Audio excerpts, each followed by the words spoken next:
فوربك لنحشرنهم والشياطين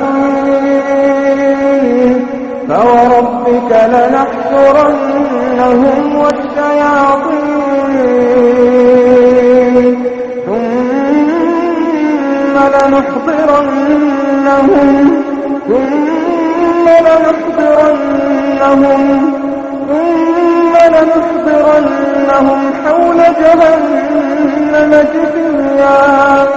ثم لننزعن من كل شيعة أيهم أشد على الرحمن عتيا ثم لنحن أعلم بالذين هم أولى بها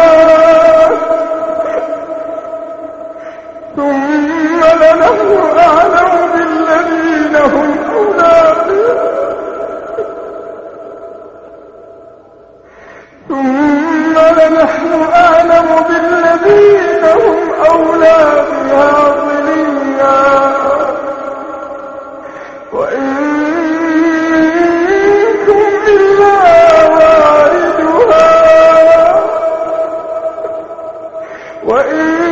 وإنكم إلا واردها كان على ربك حتما مقضيا ثم ننجي الذين اتقوا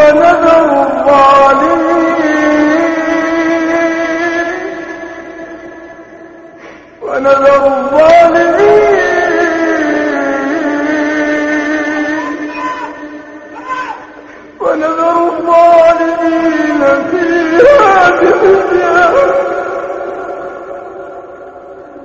ثم ننجي الذين اتقوا ونذر الظالمين فيها جثيا وإذا تتلى عليهم آياتنا بينات قال الذين كفروا للذين آمنوا أي الفريقين خير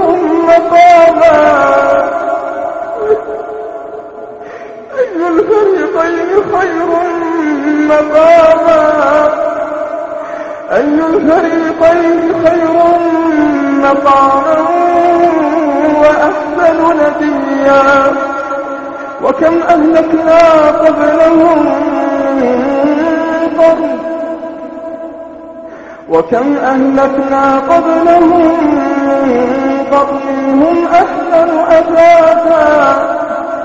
هم أحسن أثاثا ورئيا قل من كان في الضلالة فليمدد له الرحمن مدا حتى إذا رأوا ما يوعدون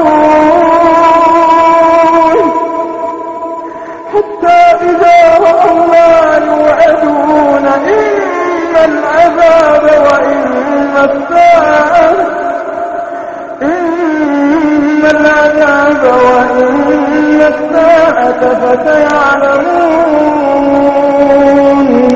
فسيعلمون من هو شر مكانا وأضعف جندا ويزيد الله الذين اهتدوا هدى والباقيات الصالحات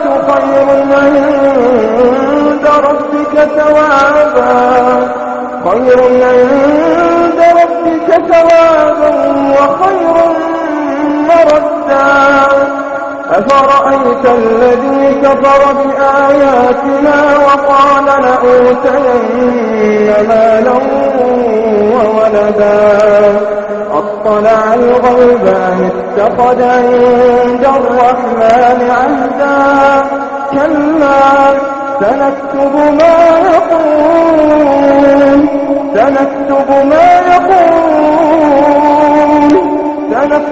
ما يقول ونمد له من العذاب مدا ونرثه ما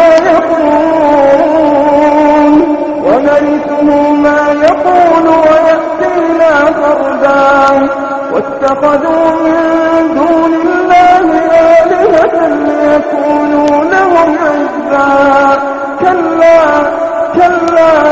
سيكفرون بعبادتهم ويكونون عليهم ضدا ألم تر أنا أرسلنا الشياطين على الكافرين تؤزهم أزا فلا تعجل عليهم إنما نعد لهم